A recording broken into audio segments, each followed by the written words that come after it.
thank the folks who have put this together, facilitating this particular program. And to start with is AIFC. Their banner is sitting down there, which is the American Iranian Friendship Council. And then we have the American Friends Service Committee. And then we have the Physicians for Social Responsibility. We got the Cable Community Radio, and then we got Veterans for Peace, Chapter 72. Okay, I want to say a few words about AIFC, which is basically an organization that is one of the main sponsors of this program. This council was founded in April of 2006 in Portland, Oregon. A lot of the members of the council have been to Iran, and they have served as Peace Corps volunteers and medical workers and English teachers and so on. And they have an important story to tell, which can hopefully offer a different view from the demonization of people from the Middle East that dominates the current U.S. political climate.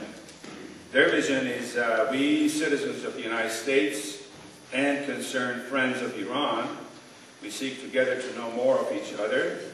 We seek to clarify what we may do together to assure the safety, health, and education of our cherished children. We seek to know how to best come together in sharing our strength of spirit, breadth of knowledge, the power of our collective will, in order to draw from our past the best in service to our children's future. This is a nonpartisan network of peace and justice activists united to promote sustainable and humanizing dialogue between Americans and Iranians. We're members of a variety of organizations that share a vision of a world that is free from nuclear threat and military conflict. We stand in urgent opposition to a policy of preemption against Iran. A lot of other stuff that are on the website in case you're interested to read more about AIFC, as well as the other organizations that are indeed sponsoring this, this very important session, next couple of hours. Let me, first of all, say a few words about someone who's going to come in and make some opening remarks before we get to our main speakers. And he's going to get a chance to talk a little bit about what's been going on and what perhaps this particular meeting and gathering is all about. And it does give me great pleasure to introduce Tom Hartman. A lot of you probably have heard him on the radio. He started back in 1968. He's also some of the stuff that I personally didn't know about him. He's an internationally known speaker on culture and communications.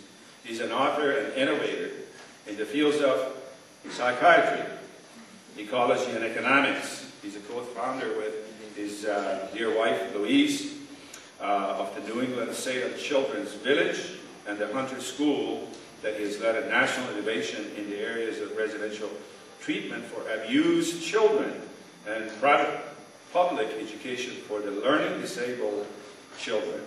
So his talent goes way beyond radio. Hartman is a 3-time Project Censored award-winning New York Times best-selling author of 19 books. Get a load of that. I got enough problems with one. And these books are currently in print in over a dozen languages on 4 continents. He's the host of Tom Hartman National Talk Show on Air America Radio 620 KPOJ in Portland, Oregon. Without any further ado, Mr. Tom Hartman. Ladies and gentlemen.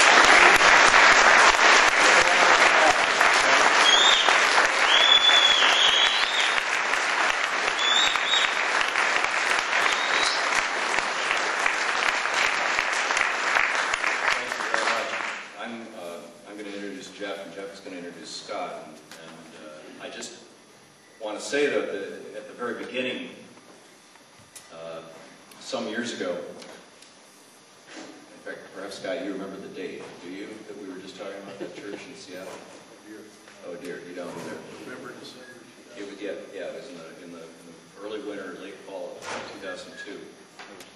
I was up in Seattle visiting Paul Loeb, a friend of mine, and I'm also on the radio up there on Talk 1090 in Seattle. And he said, he had mentioned to me that Scott was going to be speaking today, along with Jim McDermott, Congressman Jim McDermott, who I've come to know quite well since then. Did a fundraiser for him a year or so ago. Oddly, he's being sued by John Boehner for outing Newt Gingrich for a felony, actually. So anyhow, we showed up, and this church was just absolutely slammed. There was this sense in the air that the lies were being ginned up, that the lies were being told, and that you know, something was here, something was right here, and everybody knew it. And Scott gave voice to it, and as did Congressman McDermott, in a way that was absolutely and extraordinarily eloquent and prescient. My sense is that we're at one of those moments right now. Again, we're actually at the confluence of several moments in this historic election that is about to happen, Lord willing, right? And more anthrax doesn't show up, or you know, whatever, fill in the blank. God forbid, but there is so much that could go wrong. Hopefully, there is so much that will go right with this nation. It's such a critical time for us to have radical truth tellers like these two gentlemen here with us. I first became familiar with Jeff Cohen's work many years ago. Fairness and accuracy in reporting was a frequent source for me in the writing that I was doing, in the columns I was writing, when we started the radio program 6 years ago, but even before that. And Fairness and Accuracy in Reporting, founded, of course, by Jeff Cohen. He's another extraordinary and radical truth teller. Did the work that he did as the senior producer for the Donahue show on MSNBC was extraordinary, and we all watched slack-jawed again as we ginned up to the war, as we ran up to that war, as the most popular, profitable, watched program on that network was taken down as a consequence of a memo that, well, I'll let Jeff, I'm sure he'll tell you that story, but we all watched that. Cable News Confidential, his new book. He was the communications director for the Kucinich campaign in 2003, former pundit on all three cable news channels. I'm honored to introduce, to begin, before Scott Ritter, Jeff Cohen.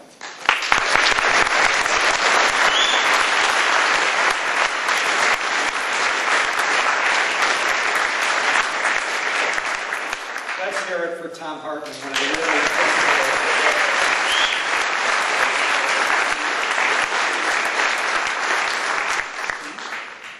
Days ago, the Pentagon released scary videotape with the audio tacked onto it showing Iran speedboats apparently harassing 3 U.S. Navy warships, including a guided missile destroyer in the Strait of Hormuz.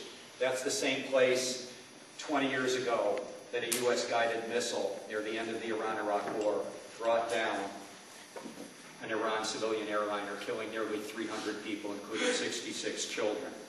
On the tape that was just released by the Pentagon last week, a menacing voice is heard to say, in broken English, "I am coming to you. You will explode after a few minutes." The only problem, now the Navy is saying they don't know if that voice had anything to do with the speedboats. They don't know if that voice was Iranian. It sounded to me like Borat had broken in.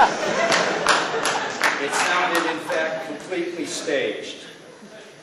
The tape with the inflammatory audio threats was prominently aired on every single national TV and radio network in the country, including PBS and NPR. Few of these networks have given prominence to the doubts about the audio. We should be contacting Congress this week, senators, Congress members and demanding that they have a congressional hearing on whether this was some sort of hoax to provoke us into a war, just like the Gulf of Tonkin hoax provoked us into a war.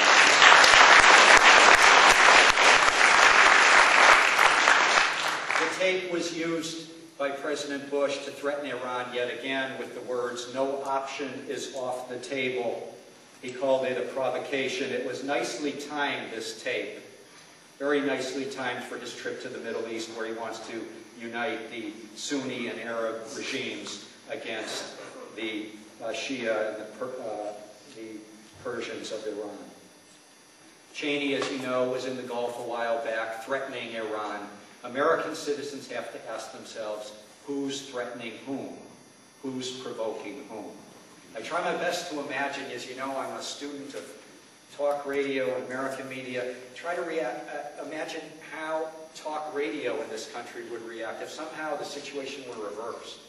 If somehow there were huge Iranian naval warships off the Atlantic Ocean. And I can almost hear that talk radio screamer, Glenn Beck, on CNN and on his many Clear Channel radio stations, exhorting the yacht club members from the elite U.S. Republican Guard to go out and harass the Iranian warships with their yachts. The scenario, I guess, doesn't make a whole lot of sense because while well-off Republicans are very good at starting wars lately, they certainly don't like to fight in them.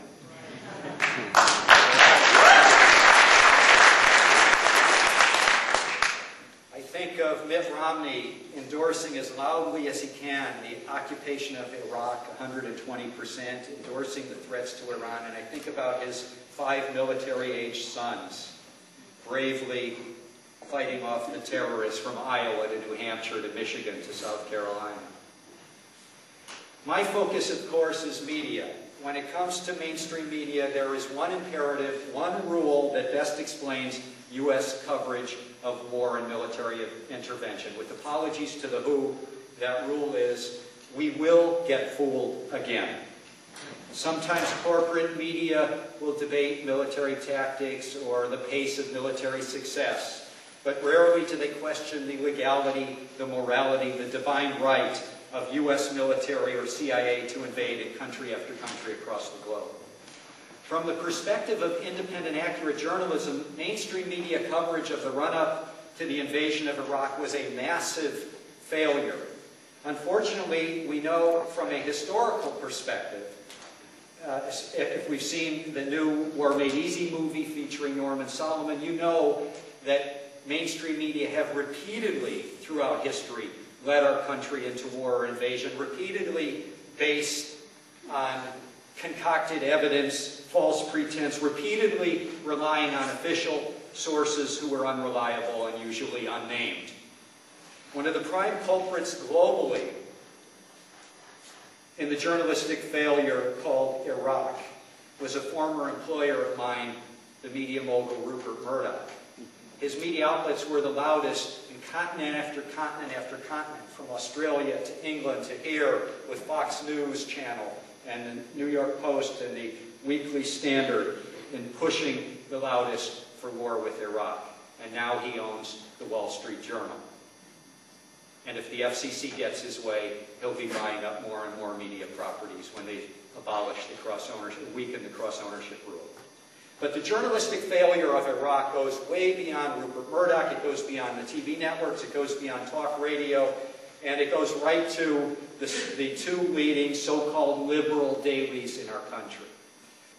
In the months leading up to the Iraq invasion, the Washington Post published nearly 30 editorials in favor of the war. On its op-ed page, also dominated by hawks denouncing war skeptics as liars and fools and worse. After semi-apologizing for its coverage leading up to the invasion of Iraq, how did the Washington Post rectify the situation? They hired George Bush's chief speechwriter, Michael Gerzon, as a regular columnist. He's the man who spun the false rhetoric that was swallowed by the Washington Post editorialists. He's the man who inserted the references to the yellow cake from Niger fable in President Bush's speeches. He's the man who concocted that soundbite warning about Iraqi nukes, that we don't want the smoking gun to be a mushroom cloud. He's the guy who helped prepare Colin Powell's dishonest speech to the United Nations. What's the motto at the Washington Post? We will get fooled again. The New York Times front page was instrumental in invading Iraq, with scare stories relying on unnamed White House or intelligence sources that turned out to be totally false about Iraq's alleged nuclear weapons threat. That was not just a failure of the reporters Judith Miller and Michael Gordon. That was a failure of the paper's top news editors, most of whom are still in power. After semi-apologizing for its bad coverage, how did the New York Times rectify its situation? By giving even more power to the reporter Michael Gordon. He writes the page one articles in an allegedly objective voice on the need to keep troop strength up in Iraq, and then he appears on TV where he becomes an unabashed advocate for the Iraq occupation. Last February, it was Michael Gordon who wrote an important page one story with the amazing claim that Iran's supreme leader had approved sending lethal explosives into Iraq to attack U.S. soldiers. It was a claim that even Bush was retreating from within a matter of days. But one couldn't assess Gordon's charges because, as usual, they were virtually entirely based on anonymous sources. About 25 times in the article, Gordon wrote, "The United States intelligence asserts, administration officials said, some American intelligence experts believe, American officials say," on and on and on. After analyzing this article, the blogger Jonathan Schwartz came up with a theory. He said, quote, "Gordon is not an actual person, but rather a voice-activated tape recorder." Whether Iraq in 03 or Iran in 07 and 08, the New York Times motto seems to be, "We will get fooled again." Last week, the New York Times had a fascinating article headlined, "For Pentagon and news media, relations improve with a shift in war coverage." When you read the lead sentence, it's a bit like that children's game, Count the Errors in this picture. The lead sentence reads, "The anguished relationship between the military and the news media appears to be on the mend as battlefield successes from the troop increase in Iraq are reflected in more upbeat news coverage." I mean, after reading this article, I began to think that we could come up with a solution at the New York Times if we just instituted random drug testing for hallucinatory drugs. Paragraph 5. At the start of the Iraq War, decades of open hostilities between the military and the news media dating from Vietnam were forgotten, if only for a brief and shining moment. Like everyone in this room, I remember those open hostilities during the first Gulf War, when our TV networks were positively orgasmic about the smart bombs and the Patriot missiles. I remember the hostilities when they were swallowing, during the invasion of Grenada, every single lie that the Reagan administration could put out.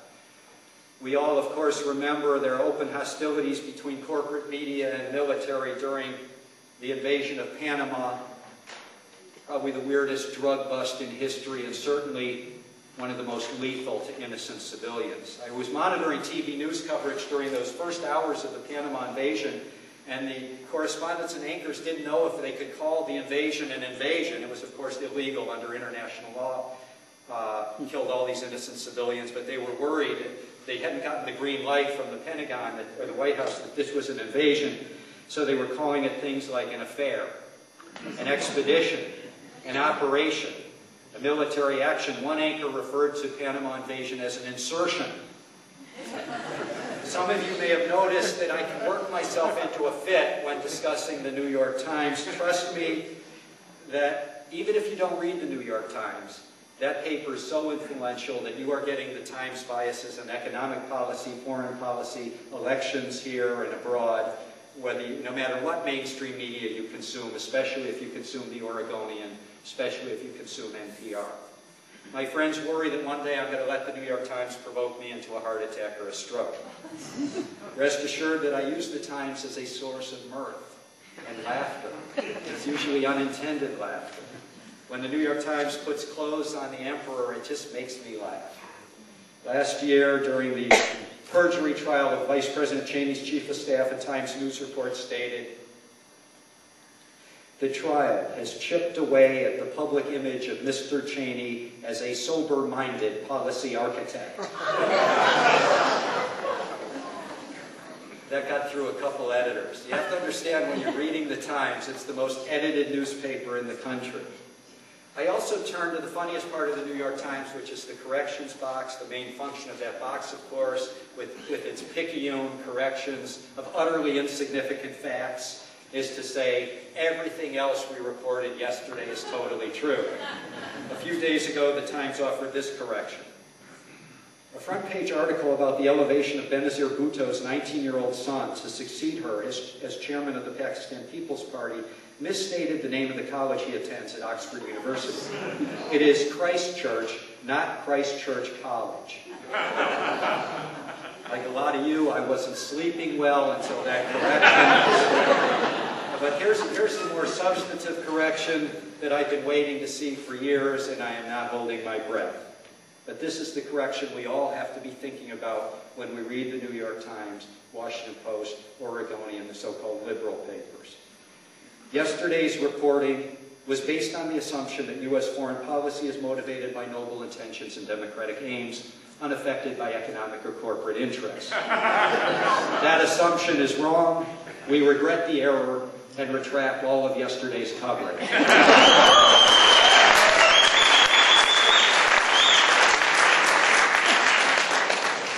I'm just going to talk a few more minutes before I turn over the floor to Scott.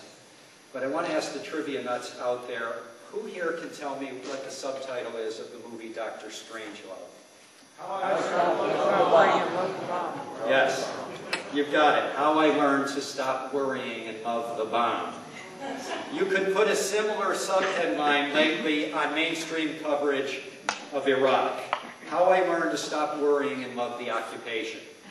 For the realities of Iraq today, you have to go to the independent media. You have to go to the British Guardian. You have to go to the British Independent. You have to go to writers like Scott Ritter, Dar Jamal. According to a recent BBC, ABC poll that surprisingly hasn't been heard much in the mainstream media here at home, huge majorities today of both Sunni and Shia Iraqis want the U.S. troops gone, and 57% of Iraqis today support attacks on U.S. troops. Patrick Coburn wrote recently in The Independent that, quote, Iraq has become a land of warlords. Of course, there's less violence in Baghdad because, as Dar Jamal writes, it has essentially been ethnically cleansed, ethnically divided, entire neighborhoods surrounded by concrete walls and security checkpoints. Normal life has all but vanished.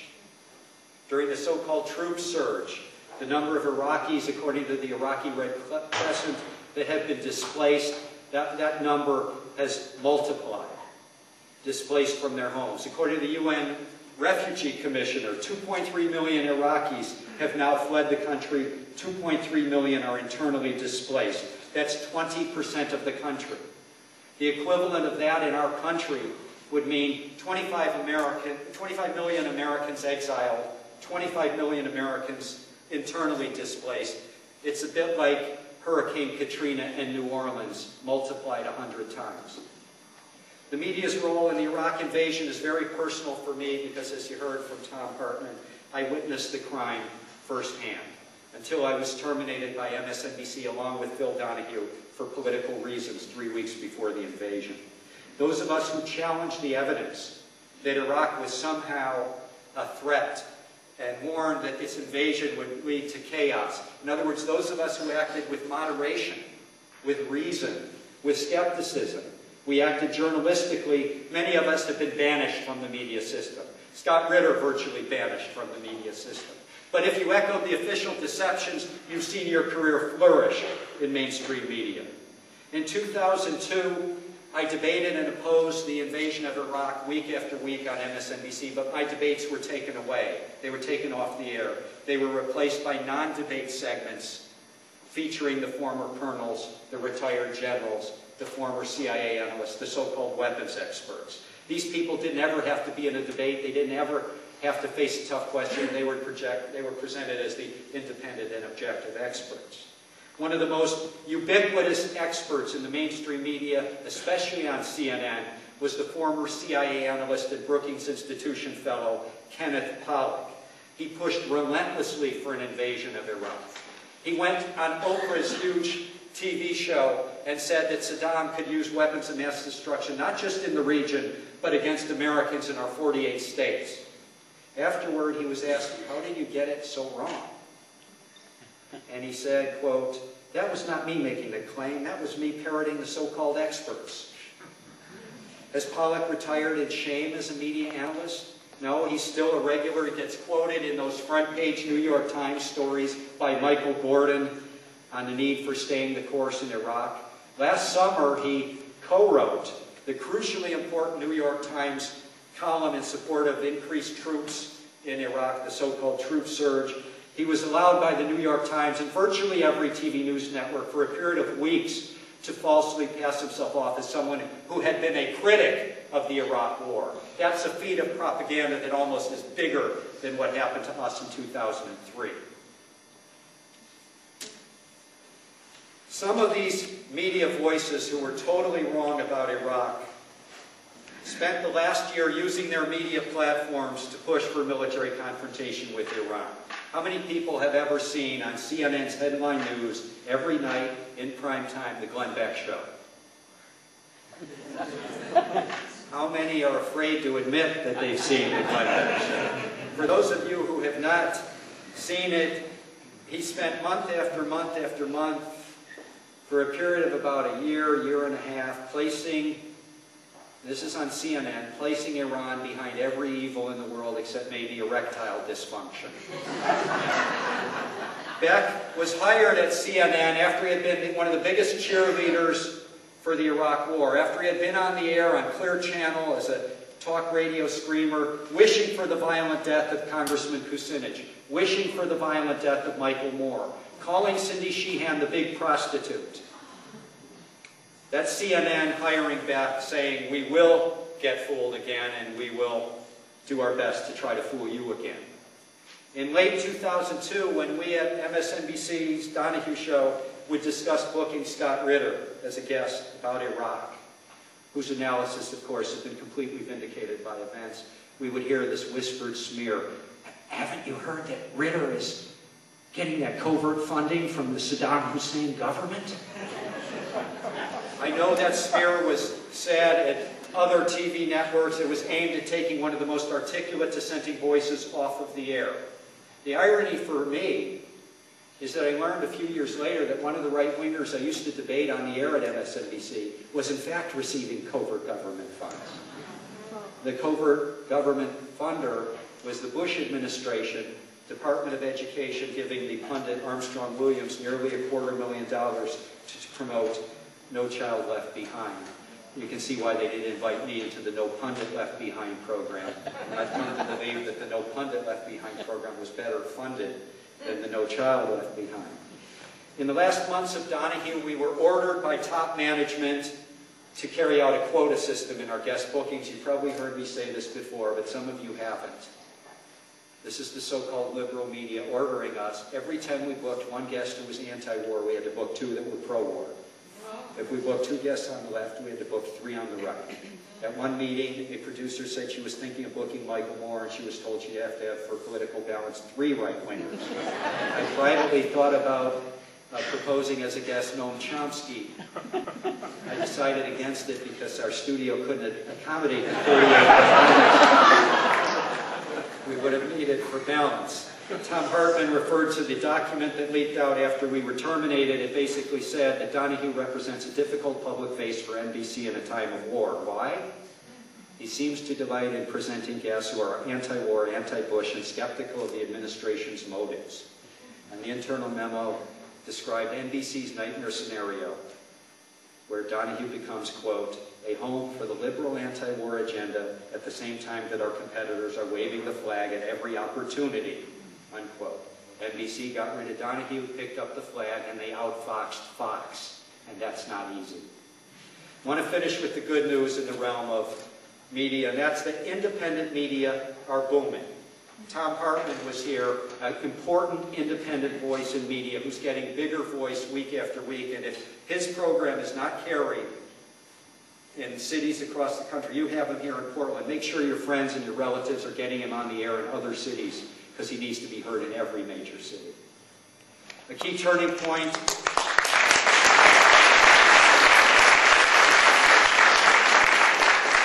A key turning point in the growth of independent media was Iraq. As our country's invading Iraq, Phil Donahue was being terminated. Scott Ritter is basically being banished. I learned at MSNBC that the former U.S. Attorney General Ramsey Clark was on some sort of blacklist. They're waving flags, they're not doing journalism, and this led to a crisis of confidence among the American media consumer, and that is a great thing. As a consequence, BBC at the time was reporting increased audience from Americans. We now have millions of internal exiles from U.S. corporate media. These are exiles not just from the jingoism, but from the tabloidism of a mainstream media that is much more aggressive in investigating the criminal involvements of Paris Hilton and Britney Spears than war criminals and corporate criminals.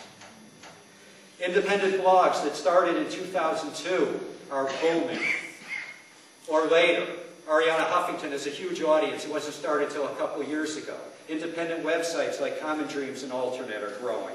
Amy Goodman's Democracy Now! Expanded from radio to radio, TV, and the web, and every week is added a new state.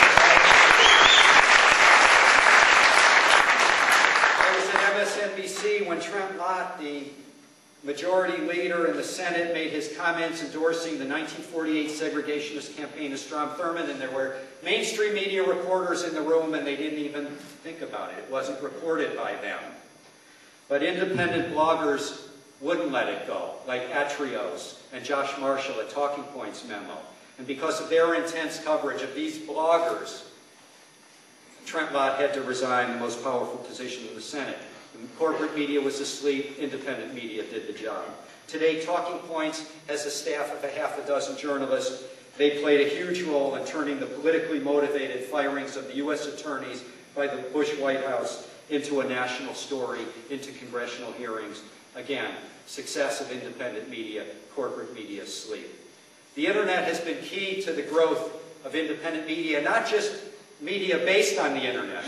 Many of you are familiar with the documentaries of Robert Greenwald. He finances these documentaries online, and he finds his audience online. He has no TV network behind him, no movie studio behind him. In 2006, when he was having trouble raising funds for the documentary he wanted to make about war profiteering, the one that became Iraq for Sale, he decided to go online and ask for people to become producers of that movie by giving $50. I gave my $50. They needed 4,000, quote, producers.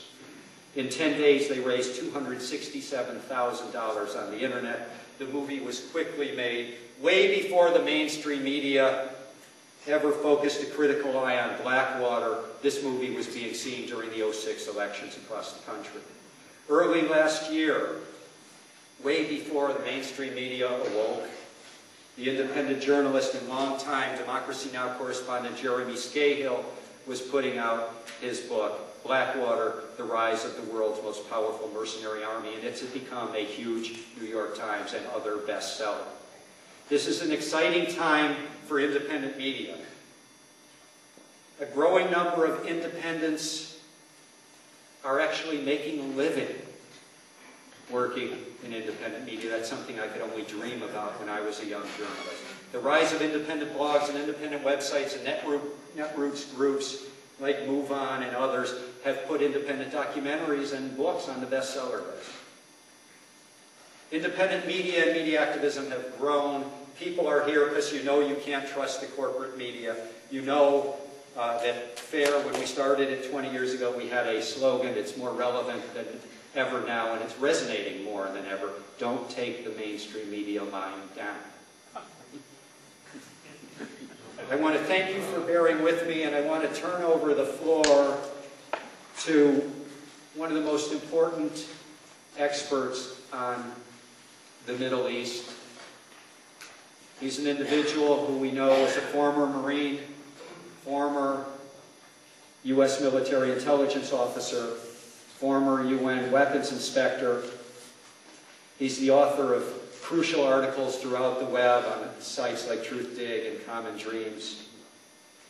The author of books like Iraq Confidential. They're out there. We're ready to sign books for you before you leave tonight. Iraq Confidential is a crucial book written in a timely manner. Target Iran, his latest book, Waging Peace. I'll just leave you with the words of perhaps our greatest journalist today, Seymour Hersh, who said, "The most important thing you need to know about Scott Ritter is that he was right." Scott Ritter.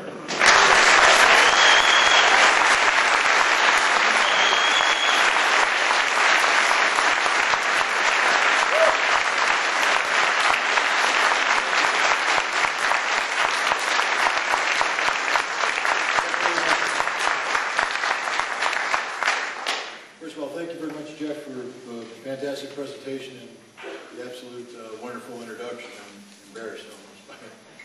It's an honor and a privilege to be here today. You know, earlier today I had the distinct privilege of addressing this same forum with a different audience. It was the student body of Lincoln High School.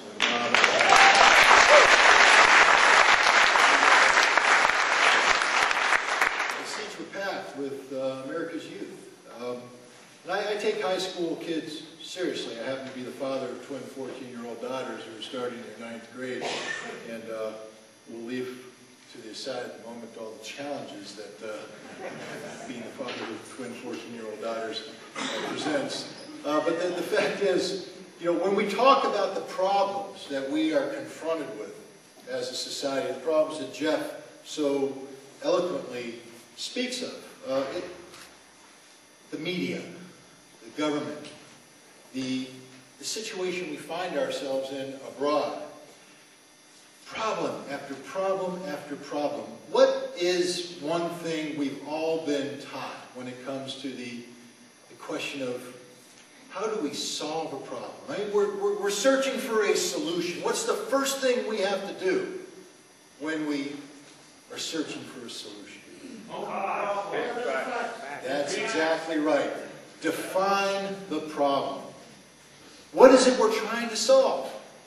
What is it we're trying to solve? And you know, here we are. I have trouble with the lights here in my eyes. I'm looking out. I assume the vast majority of the people in the audience tonight are above the age of 20.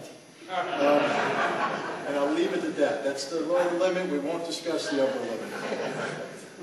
And my point is, you know, we've sort of settled into our life, our frame of reference. We know what we believe in. We're sort of stubborn on that. I believe in this, and you're not going to change me. I've been doing that my entire life. And that's fine, you know, because we're here today amongst friends. We're preaching to the choir.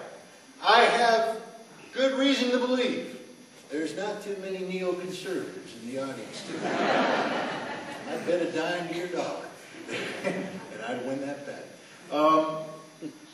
So, you know, we can sit here and I can throw out fact after fact and we can have talks about Iraq and we'll talk about some of it. But you know what? There's not much I'm going to say that's going to change your mind. You're here because we're in agreement. We're not here to enter into a debate. I'm not going to debate you about the Iraq War. How many people actually believe that there were weapons of mass destruction in Iraq before we invaded? No, that debate's done. It actually never happened. But it's done. It's done. No, our problem isn't us. We're on the right side of history. We're on the right side of the facts. We're doing righteous work. The problem is there isn't enough of us. The problem is that when you take a look at this crowd, and I first of all thank you very much for coming out tonight, but we're not the problem. The problem is the rest of the population of Portland, Oregon, that's out there tonight doing their thing, ignorant of what's transpiring here, of what we're talking about here. And one of the main issues is that most of those people out there in Portland, Oregon tonight are over the age of 20. Like us, they are entrenched. in their way of thinking. They've made up their mind. Whether it is to believe George Bush or whether it is to wallow in ignorance, they're happy. No, the high school kids is where it's at. Because that is the generation that needs to be impacted. They're the ones that need to be imbued with a sense of responsibility, with a sense of worth, with a notion that they do matter. With the concept that if they empower themselves with knowledge and information, they never need to fear having their ignorance manipulated by others. And frankly speaking, in this nation we call the United States of America, our major downfall collectively has been our ability to wallow in ignorance. And from that ignorance of the world we live in, fear is generated that enables politicians to manipulate us, to set us down a path that leads to death and destruction. Think about it. Think about it. Iraq. First of all, how many people, again, guys, I'm speaking to the choir, so when I say how many people, I'm not talking about ye who are in the audience tonight. We are true believers. I'm talking about the heathens that are out there, walking the streets, living their lives, ignorant of what's going on. How many people actually can point out Iraq on a map? And yet we're going to go to war against this country. We were told that Saddam Hussein,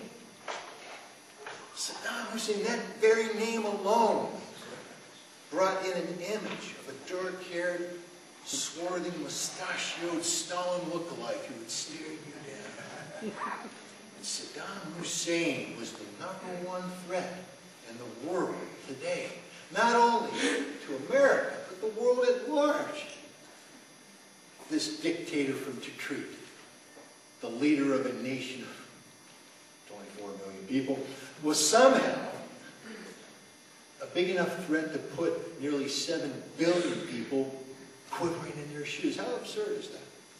How absurd is that notion? No, but it's okay. 24 million people reinforced by weapons of mass destruction. Think of that very term. Weapon of mass destruction. I know what a WMD is. At least I know how it's defined by U.S. code and by international law. How it was defined by the United Nations. Chemical weapons. They're horrible things. I'm not trying to denigrate them. I'm not trying to belittle them. A chemical weapon produced in its pure state can do horrible things to you. It can make you drown in place as it gets into your lungs and bursts and fills your lungs up with liquid. It can blister your skin and cause your body to fail. It can get into your central nervous system and kill you that way. Biological weapons does the same thing, except they use biology, not chemistry. Nuclear weapons can devastate entire cities. Ballistic missiles are capable of being tipped with chemical, biological, or nuclear weapons, therefore taking this lethal payload and sending it thousands of miles away to take out cities. No, I know what a WMD is. And I can tell you right now that with the exception of the nuclear weapon, there's nothing to fear when it comes to chemical and biological weapons. Now, I don't mean that they can't hurt you. But what I'm saying is if you allow people to hijack science and place words, terms, give it titles, breathe life where no life is, more people will be killed by a Marine Corps rifle company this year in Iraq than died in chemical weapons attacks in the last 30 years.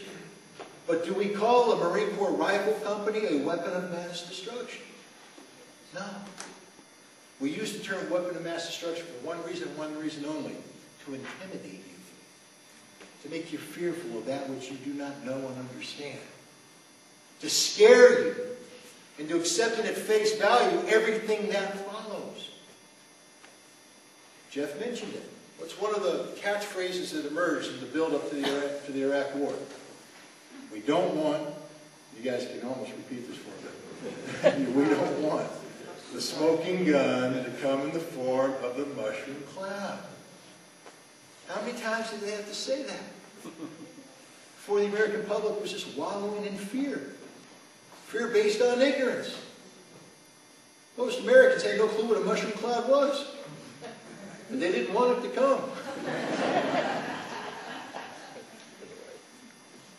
No, we as a collective, the American people, are disappointing. We are very disappointing. You know, we've been blessed, geographically and historically, with a parcel of land that has given us access to riches and given us access to isolation at critical times in the world's development so that we were able to become this nation state that goes from sea to shining sea. And we were able to develop our wealth in a manner which makes us one of the richest nations on the face of the earth, isolated from the depravity that the rest of the world was going through and suffering from, so that we emerged relatively unscathed into the century we find ourselves in. We have no excuses for the path we have chosen, except one. And it's not an excuse, it's a condemnation. Hubris, arrogance. That's our sin as a nation, collectively. Hubris and arrogance. How dare we, the people of the United States of America, all 300 million of us, how dare we have the audacity to say that we alone get to dictate the terms of existence with 6.8 billion other people around the world today? Right. That the world is our backyard. The world belongs to us. That we, the people of the United States, are the only people that count. That when we say, God bless America, what are we truly saying? God damn the rest of the world. Think about it. God shed His grace on thee. Well, what about the others out there? Now, I'm not a very religious person, but I sort of take umbrage at those who twist the teachings of a man named Jesus, who ostensibly stood for peace, loving, understanding. And suddenly we have become a Christian nation that espouses war. War as a means of doing God's work? There's something wrong with this picture, ladies and gentlemen.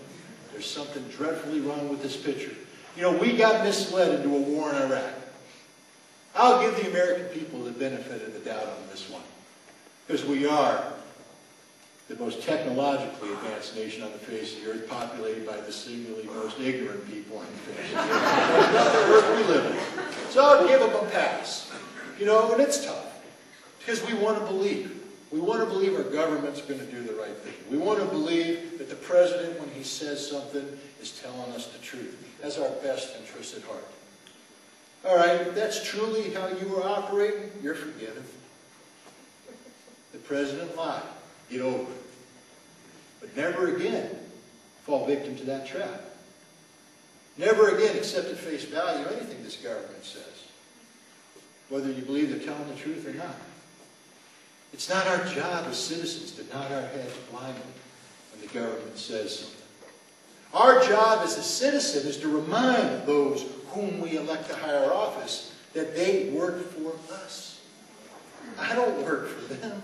They work for me. I pay them with my taxes.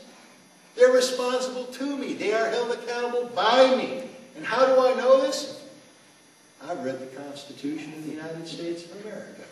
In addition to taking an oath to the Constitution of the United States of America, I've actually read it and understand my role and my responsibility as a citizen.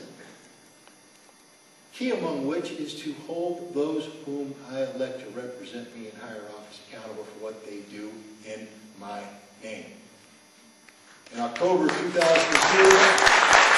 the President of the United States stood before the American people and told them that he knew there were chemical weapons and biological weapons in Iraq. He knew. I'm a simple Marine. He didn't say he thinks. He didn't say, I believe. He didn't say there might be reason to believe. He said, I know that there are chemical and biological weapons in Iraq. Now, when someone says they know something, that implies certainty of knowledge, which means it must be backed up with a certain body of fact.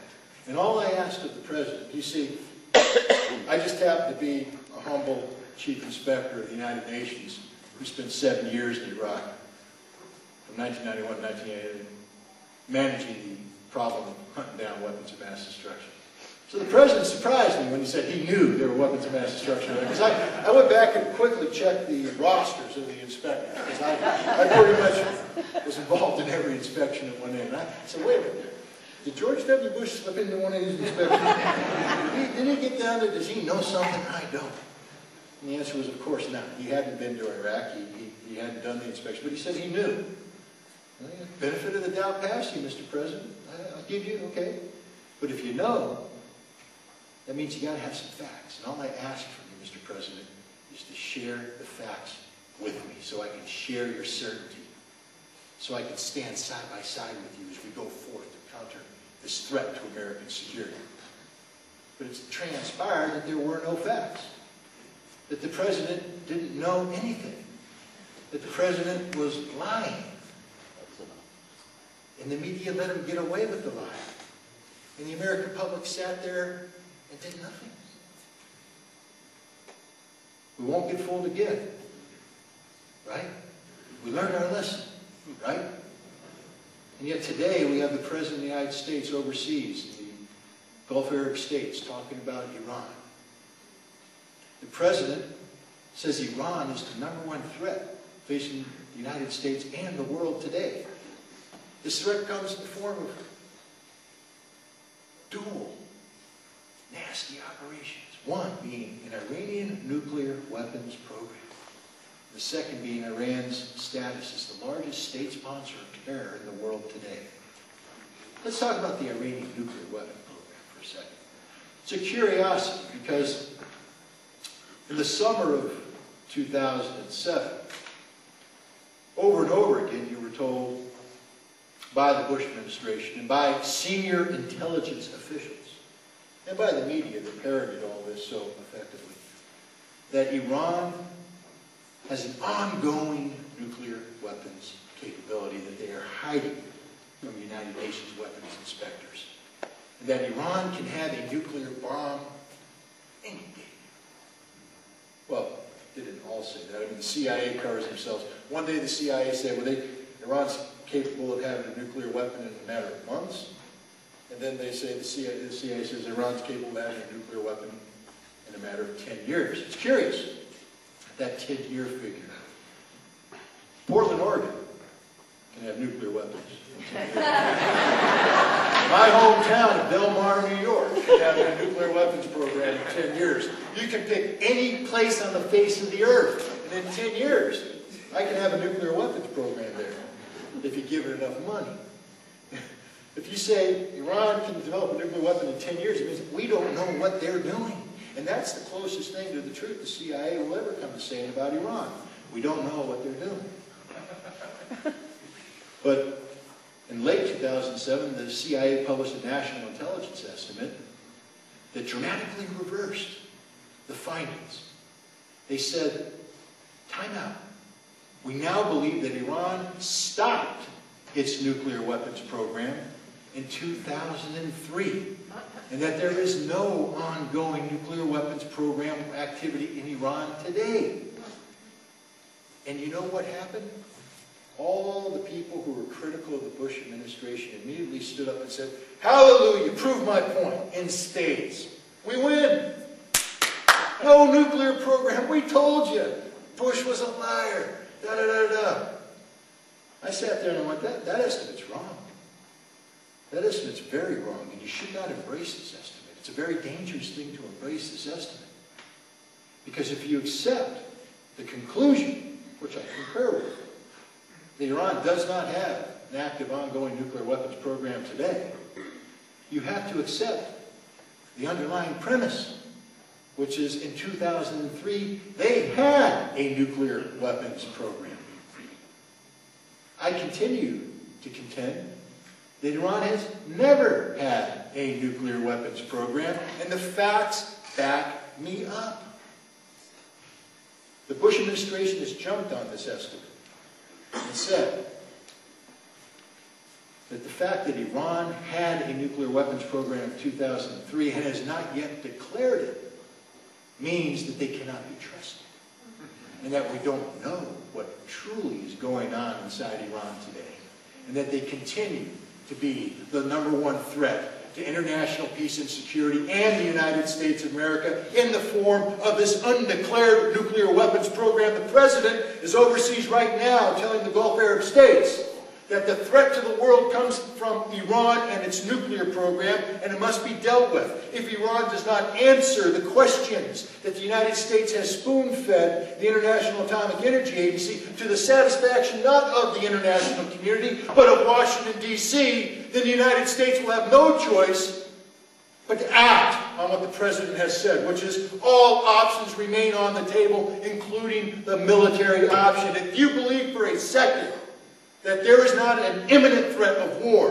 between the United States and Iran, you are wrong, ladies and gentlemen, because this President wants war. This President has said that he will solve the Iranian problem before he leaves office, and that solution will be inclusive of regime change in Iran. And that will not come peacefully. Ladies and gentlemen, we are on the verge of war. That's why I'm excited. Not because I'm happy, it's because I'm angry. We're on the verge of war, but our nation is sleepwalking. We pretend there is not a problem at all. No, there is a huge problem, ladies and gentlemen. A huge problem. The President says there's another thing we need to be worried about. Iran's status as the largest state sponsor of terror in the world today. They back this up with talk about Iran's relationship with Hezbollah in southern Lebanon. And they call Hezbollah a terrorist organization. The fact that Iran continues to fund Hezbollah and support Hezbollah proves the President's point. Now, I'm not here to defend Hezbollah or speak high praise of Hezbollah, but I'm an American. When was the last time Hezbollah attacked the United States of America? Why do I really give a rat's butt about Hezbollah? Now, if I were Israeli, I'd care. I'd be concerned about Hezbollah. I'd also have to sit there and go, wait a minute, what's the cause and effect relationship again? Israel invades and occupies southern Lebanon, and Hezbollah is formed to kick Israel out of southern Lebanon. Who's the terrorist? I don't know. I asked the kids today, how many people saw that movie? It's a classic, and I say that with all the sarcasm I can muster. Red Dawn. Oh yeah. Red Dawn. It's a great movie. I mean, it's awesome. Really, it is. You got the Russians and the Cubans invading America. Now, for all you closet socialists out there, it was just a movie. They invade and they occupy America. And it's based in Colorado, you see, and you're up there, and you got this community, and they got a high school. And the motto of the high school, the slogan is the Wolverines. Tough little critters, armored. And here, the Wolverines are out there hunting, doing whatever high school kids do up in Colorado in the mountains. And the Russians and the Cubans come in, and they occupy their town. And the kids are saying, this will not stand. We can't have oppressors in our town. And they watch in frustration as the Russians and the Cubans kick down the doors of their houses and drag their fathers and their older brothers off and put their mothers in camps and maltreat everybody. And they say, not on my watch.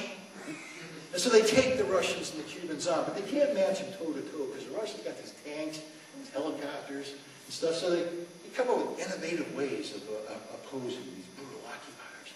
They blow them up with car bombs. They shoot them with flaming arrows. That's one of my favorite. The Russian gets hit with flaming arrows, swirls and runs around. Good stuff, great cinematography. But the bottom line is, they end up blowing up these Russians in these sneak attacks, and they stand up there and they shout, Wolverine! Now, a big question. Are the Wolverines patriots or terrorists? Are the Wolverines patriots or terrorists? Now, the perspective is all important. From the perspective of the United States of America, these are hyper-patriots. They're taking down the brutal occupier. But now I remember watching that movie. You got the Russians and the Cubans coming together, and they're calling these guys brutal terrorists. And they're putting together a task force to take down the terrorists, take down the cells, take down the families. Iran is the largest state sponsor of terror in the world today, we are told. Wow.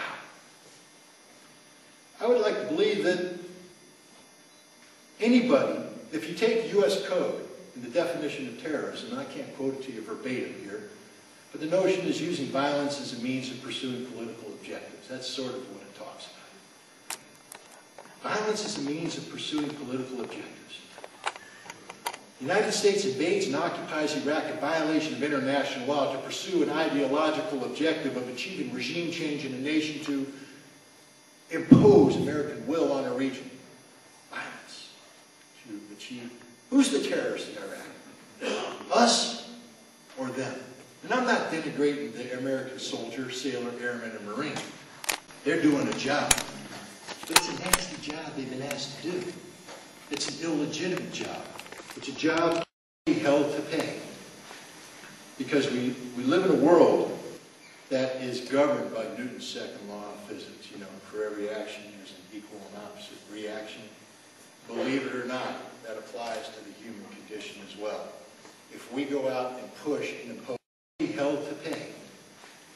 Because we live in a world that is governed by Newton's second law of physics. You know, for every action there's an equal and opposite reaction. Believe it or not, that applies to the human condition as well. If we go out and push and impose and bully, there will be a reaction to our action. That's why I enjoy talking to these students, because these students have yet to be imbued with the hatred, with the chauvinism that the majority of the American people seem to be imbued with when it comes to talking about the rest of the world. If I go to the average bar in downtown, small town America, and say Ahmadinejad in Iran, people will spit on the floor. And yet here with the high school kids, I can talk about Ahmadinejad in Iran and speak common sense and let the facts prevail. The youth are our future, ladies and gentlemen. The youth are the only hope we have. We ourselves as a football team that has a track record of fumbling and throwing interceptions, we are not doing a good job. The only chance we have of winning the championship is to pass the ball off to the next generation. Therefore, our job is not to win the game. We can't. We failed. Our job is to buy enough time so that the next generation can do a better job than we have done. The next generation must empower itself with knowledge and information so that it will never be intimidated by their collective ignorance. Never allow fear to emerge from this ignorance to be manipulated by government officials. The next generation must have the courage to stand up and say, we are responsible for our own actions. We will not become the tools, the compliant tools of a government that doesn't understand the notion of accountability to citizens. That is what we want.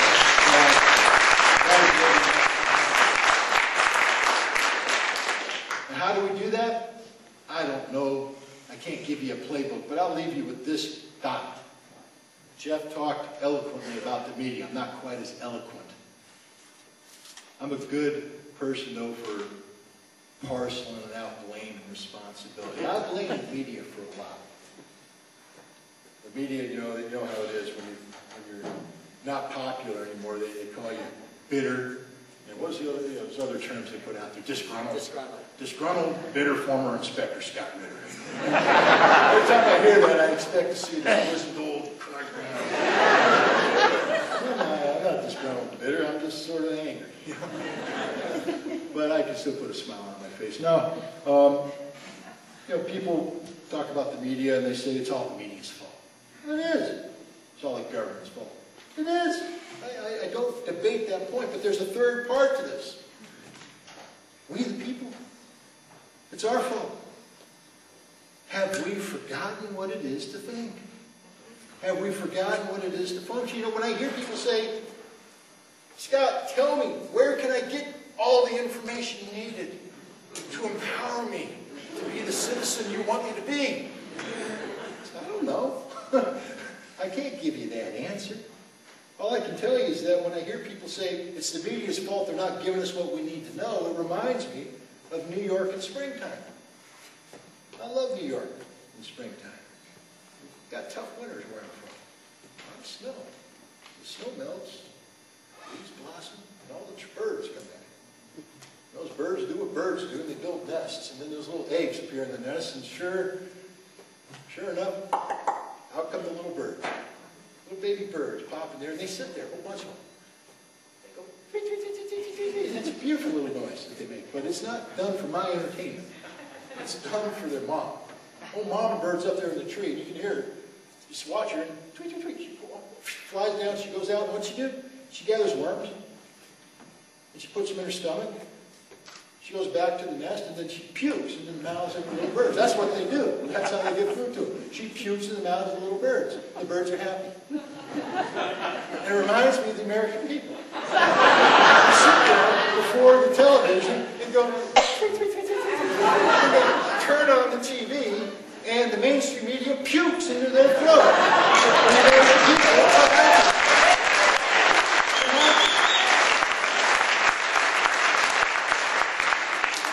Ladies and gentlemen, we can't afford to be little birds anymore. We have to become hunter-raptors. What I mean by that is we don't wait for someone to give us the news. I call it the London effect. I go to London often, and when I go to a London hotel, I wake up in the morning, I go down to eat the wonderful breakfast that the British serve, and there's 5 newspapers there. And I get to pick up all 5 newspapers, and if I pick up the Guardian, I know the Guardian is the mouthpiece of the labor organization. It's got a built-in bias. The Guardian doesn't pretend to be anything other than what it is, the mouthpiece of the left. I pick up the Times of London, it's the mouthpiece of the right. It doesn't pretend to be anything other than that. I got the Independent, Social Democrats. You go on and on and on. I get the Sun, I don't know what the Sun is on. But bottom line is, they don't pretend to be, it's not like the New York Times where they pretend to be all the news is fit to print. And the American people buy into this nonsense. The British don't play that game. It's the Guardian. They will publish what's beneficial to the left. It's the Times. They will publish what's beneficial to the right. And you know that when you read it. So you read all 5 newspapers. And you start saying, how come the Guardian gave more weight to this and the Times gave less weight to that? What's going on there? How come they over-reported this, under-reported that? You take all the facts. You know what happens when you start to read the 5 newspapers? An amazing thing. You form an independent point of view. Scary concept. I'm suddenly able to think on my own. I'm not held prisoner to the Guardian, the Times, the Independent, or the Telegraph. I got my own point of view. What happened? The most powerful supercomputer on the face of the earth, the one between this earlobe and this earlobe, suddenly engaged. And that's what we need to do. We need to start empowering ourselves, not by waiting for someone to puke down our throats, but to go out and gather the information and form the point of view on our own. And if we're too old and stubborn to do that, then we need to empower our youth to do that. And that should be our project, ladies and gentlemen. Empowering America's youth to think on their own, to become the kind of citizen this nation must have if it is to survive. Thank you very much. It was a pleasure.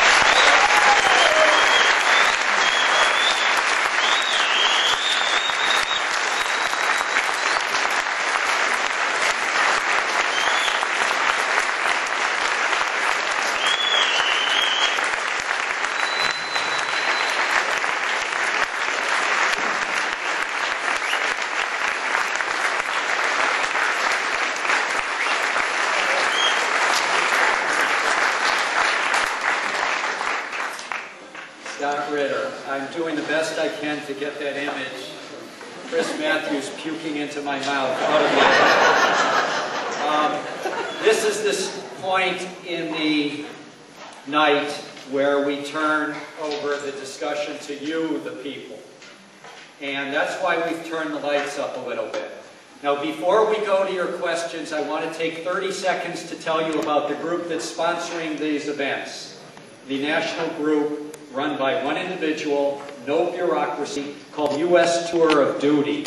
U.S. Tour of Duty is bringing people like Scott Ritter, Ray McGovern, former CIA intelligence officer, former Ambassador Ednak, bringing them to community meetings like this, and me. Today, he was in a high school. Tomorrow, we're going to be in Walnut Creek, California high school. The day after that, we will be talking to high school students in Sacramento, California. I thank you for giving your donation when you came in, but we're going to pass around 6 envelopes here. And please put in donations. If you want your check to be tax deductible, the group I'm referring to, and you can go on the site and get more money, is U.S. Tour of Duty. If you write a check to U.S. Tour of Duty, it is tax deductible. If you don't have a checkbook, please give cash. Be generous. Help get these kinds of folks speaking all over the country, especially in the high schools and colleges. That's my complete pitch. Please give generously. And don't steal the envelopes. Now, we've turned up the mic, they turned up the lights a little bit because we couldn't see you at all. Now we can see you, and we will repeat the questions because people are taping this. So try to keep them short so they are repeatable. There's a mic over here. I didn't realize it would be set up. Yes, hi. My name is Liz Kimberly, and I'm actually the state coordinator for the Progressive Democrats of America. I just wanted to get your feedback on the current political situation here in the presidential race. Me and my own activism, I'm not very impressed with most of the Democrats right now, and I'm not impressed with Hillary Clinton. She does not have the perfect voting record in regards to the war. I don't think enough people realize that. So I want to get your feedback on that, and also, if Hillary Clinton does get elected, do you think that will necessarily be better for the situation with the war in Iran? I'll start with you. Okay, thank you, Kim. And Liz. Progressive Democrats of America. Liz, I should admit, I'm on the National Advisory Board. It's a group that includes 7 of the best Congress members, Cindy Sheehan, Medea Benjamin, trying to put together an independent grassroots movement to take over and transform that party. In terms of Hillary Clinton, it's not something you want to get me started on. If you go to my website, jeffcohen.org, you'll see that I've been writing about her. I live in New York along with Scott. I've never voted for a Clinton. I never expect I ever will. The closer you look at the Clintons, you see politicians that are out for themselves, in service to big power interests, unwilling to change a U.S. foreign policy that, as Scott Ritter has pointed out, is utterly out of control. People ask me, what do you do in a situation where Obama seems to be trying to imitate Hillary? They're trying for vagueness, for national chauvinism, for militarism, for Israel right or wrongism, for threatening the Iranianism, if that's an ism. So the point is that I believe Obama would appoint a slightly better cabinet and slightly better people. I believe John Edwards would appoint a cabinet like we haven't seen since Franklin Roosevelt.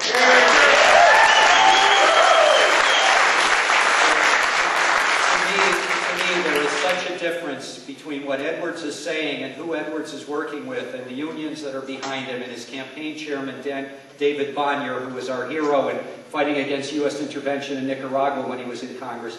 There's just such a big difference between Edwards and the other two. So I give you my advice, and my advice is if Edwards is still viable when you vote for Edwards. I think he's the one who would surround himself with people that would listen to Scott Ritters and listen to outside critics and dissidents. If it just gets narrowed down to Obama and Hillary, I would just ask you to investigate and see whether Obama is sufficiently enough better than Clinton. It's hard to be worse than the Clintons. I talk about them as the duo that they've always been. If it's just Hillary and Kucinich, proudly organized for Kucinich. I believe a vote for Kucinich is a smart vote, it's an ethical vote, it's a good vote, but I'm telling you that if I get a chance to vote and Edwards is still in the race, while he's far from perfect, I'm going to proudly vote for John Edwards. I don't have too much to add on to that. I did try to form a progressive party of Republicans, and it didn't work. For now. But look, the Republican Party is busy competing with itself on who can be more like George W. Bush. And that's the good news, because as long as they do that, I think this is the Democrats' election to lose. Which means we're probably going to have a Democratic president as a result of the 2008 election. The bad news is that, let's say, if the election comes down to, if you look at the polls today, McCain versus Clinton. On domestic policy, I think there's quite a bit that separates the two. And I'm not here to criticize Hillary Clinton on her domestic agenda. I don't know too much about domestic policy. On foreign policy, though, there's really not much that separates them at all. And that's the problem. What's going to bring this nation down in the next decade is how we interact with the rest of the world. Our failure to interact in a responsible fashion. And if we're looking for true change, you're not going to get it with the mainstream representatives of the party. And I say representatives of the party because they're not the representatives of we the people. That's the problem. When we take a look at our population base, 300 million people, is this truly the best we can produce? And the answer is absolutely not. And so we have to talk about why it is we're confronted with this horrific situation where we have Hillary Clinton, John McCain representing the best our country can offer as our nation's leader. And the answer basically comes down to one thing, and it's campaign finance reform. And if there's one thing I can encourage people to focus on when it comes to domestic policy, it is campaign finance reform. We have to eliminate the power that moneyed special interests have in placing their representatives on our ballot.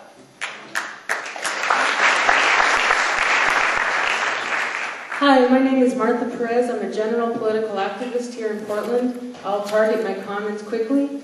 Concerned about U.S. ships, Navy, have been illegally detaining private bargos, similar to how they illegally detain people. Bush is really a Texas hick. Why haven't we stopped him yet? I wondered if your recommendations could be included in the Congressional Survey Review, the document that Congress members use to base their decisions on policy. I'm concerned about John Negroponte and other officials who worked in Iraq but never actually worked with the Iraqi people and the anonymous sources of credibility. I'm worried about CENTCOM and AIPAC converging in Washington, D.C. and creating a horrible nightmare synthesis that we will get fooled again. And the other thing would be my concern about the war in Iran spreading to India and China taking a stance against this American tyranny. Thank you.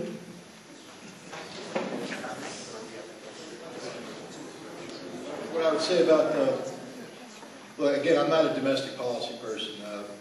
I've expressed my dissatisfaction with how Congress does the people's business, because it doesn't do the people's business, it does the business of special interests. The war in Iraq and the war in Iran, the one thing you talked about, how, you said at the end, how it can affect India and China. I'm not worried at all about India and China or Russia or any other nation becoming involved militarily as a result. Why would they? I mean, if you think about it, we are watching the death of an empire. We're watching the demise of the new Rome. Unfortunately, the new Rome is the United States of America. Ladies and gentlemen, unless we can reverse this trend, what we're watching is America falling apart at the seams, internationally. I don't want that as an American. I actually believe that the United States of America has a role to play in terms of leadership in the world today. Not leadership of the dictatorship kind, but leadership of the kind that comes with moral integrity. We have a Constitution that's based upon principles that we should be proud of. These are principles that could be held up to the rest of the world. Not saying that we force you to be like us, but to say, this is how we do business. And if you guys want to talk about it, we can talk about it. Use us as a role model if you want. But we are involved in India and China. What are the two largest, this is a question that the high school kids got this, what are the two largest developing economies in the world today? India and China. What do they need to develop their economies? Oil. So now you get into what America's doing. You know, Dick Cheney had a secret little oil cabal meeting going on when they first came into power back in 2001, 2002. And one of the things they talked about wasn't to take over Iraq and Iran for the present, but to talk about imposing our will on the Middle East and Central Asia for the future. We're talking 20 to 30 years down the road. There's a lot of concern in the neoconservative ideologues about China and India Because they take a look at how China and India are developing, they realize that they're going to be kicking our butts economically if we don't do something about it. The key is to dictate the pace of economic development in China and India to the benefit of the United States, and we can only do that if we leverage our control over global energy resources. So if you want to know what we're doing in the Middle East and what we're doing in Central Asia, it's really quite simple. We're ensuring that the United States holds the strings on the puppet that is global energy. And it will dance when we say dance in a manner that's beneficial to us and detrimental to those we view as our counterparts. That's how India and China are involved in this whole mess. Mr. Ritter spoke very eloquently of the difficulty of understanding and getting our own opinion or the importance of that. But as a famous economist said, it's not so much necessary to understand the world as to change it. And I know you've written, Mr. Ritter, about the criticisms of the anti-war movement. I wonder what both of you might say about recommendations of strategy and approach to the to changing things and to the anti-war movement. I'll go quickly, then I'm going to throw this to Jeff. Your book is right up. Yeah, yeah. The quick answer is buy the book. No, in all seriousness, go to the library and rent the book. It's cheaper. The key aspect to understand when we're talking about any movement in the United States of America is you know, how many votes can it generate? Because we are a democracy. We're not a perfect democracy, but we're a democracy. And at the end of the day, on election day, if you don't have a die-bolt voting machine, you use some paper ballots. The more people you can bring to the ballot and cast a vote in favor of you, the better chance you have of winning. It's a numbers game. And when we talk about the anti-war movement, one of the big problems is its inability to generate a broad-based following amongst the American people. That's the biggest problem that I see the anti-war movement facing. You've got to ask the question, why is that? And the answer, in my opinion, is quite simple. Because for the most part, the anti-war movement is drawn from the progressive left wing of the Democratic Party. I'm not saying it's exclusively drawn from the progressive left wing of the Democratic Party. I'm saying for the most part. And there's a loathing to try and expand that base beyond those who agree with everything that you embrace. And yet the requirement to have a true anti-war movement in America is to ensure that you can get the corn farmer in Nebraska, and you can get the cattle rancher in Montana, and you can get the apple grower in New York to agree with the left wing of the progressive element of the Democratic Party. That means you got to drop the notion of Democratic Party and progressive, etc., and you got to start talking about being American and embracing values set forth in the Constitution that doesn't define its audience by their political affiliation.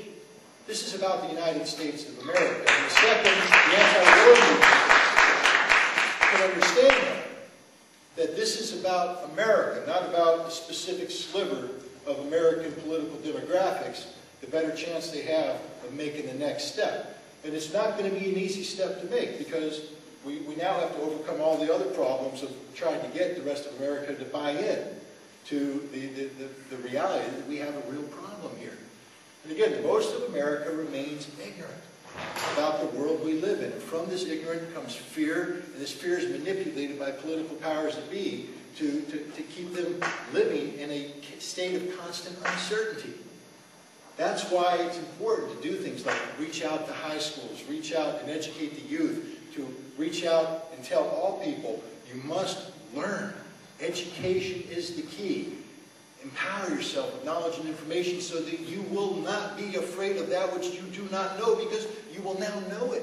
You will no longer be ignorant. Therefore, you will no longer generate fear. You are no longer able to be manipulated. And when that happens, you'll find more and more people will be joining your ranks. Short story, I joined the American Legion in my hometown, not because I want to go invade another nation, I just got tired of being kicked around as some anti-war puke. You know, I've been to war more than most people who are members of the American Legion. So I joined it just to sit down in the bar and stare at it. And that's what I did. I go down to the bar on Wednesday night, They got great $2 beer. Put my $2 down on the table, beer. They'd all be on the other side of the bar. And I'd sit there and just drink my beer and stare at them. I'd say thank you very much, and I'd leave. I'd come back the next week, $2. Stare at them.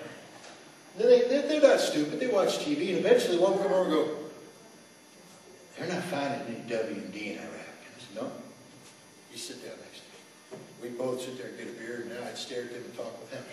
And sooner or later, they all generated over. Now when I go to the American Legion, I'm welcome in open arms.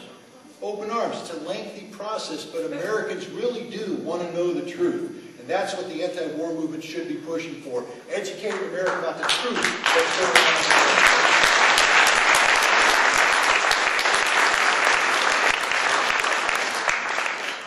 Yes, John Holford, and thank you for your continued patriotic service to this country, Mr. Ritter. Appreciate it. Some time ago, you were talking with Seymour Hersh on TV about the fears you had about the war with Iran.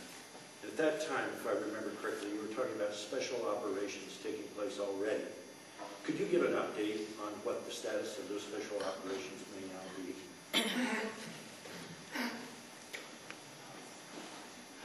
One of the things that I could say this is somebody who used to work in that world. One of the things that special operators hate is having their operations discussed on national TV and in newspapers, because it usually means the end of the operation. We know a couple of things are occurring in that area. We know that there's continued support by the CIA of anti-Iranian regime forces out of Baluchistan and Pakistan, that they carry out what they call direct action operations in the area of Iran around the city of Zahedan. Direct action means they blow up cars, they set off car bombs, and they assassinate figures. There's another term for that we use, it's called terrorism. That's what's happening. We know that that's ongoing as we speak.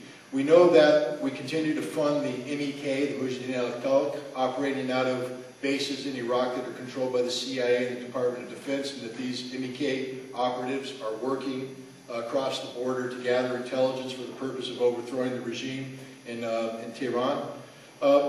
We also now know that it's come out of the Turkish incursion in the northern Iraq. The Turks are very unhappy about a Kurdish liberation group called the PKK. The patriotic group of Kurdish rebels that are seeking to form a Kurdish homeland in Turkey. The Turks are really upset because as they are raiding PKK cells in Turkey, they're finding weaponry. It's American-made weaponry. And when they trace the serial numbers, it seems the serial numbers go back to weapons that are shipped to Iraq. Somehow American weapons going to Iraq find their way in the hands of PKK guerrillas who then commit acts of terrorism inside Turkey. The Turks are confused. They want to know what's going on.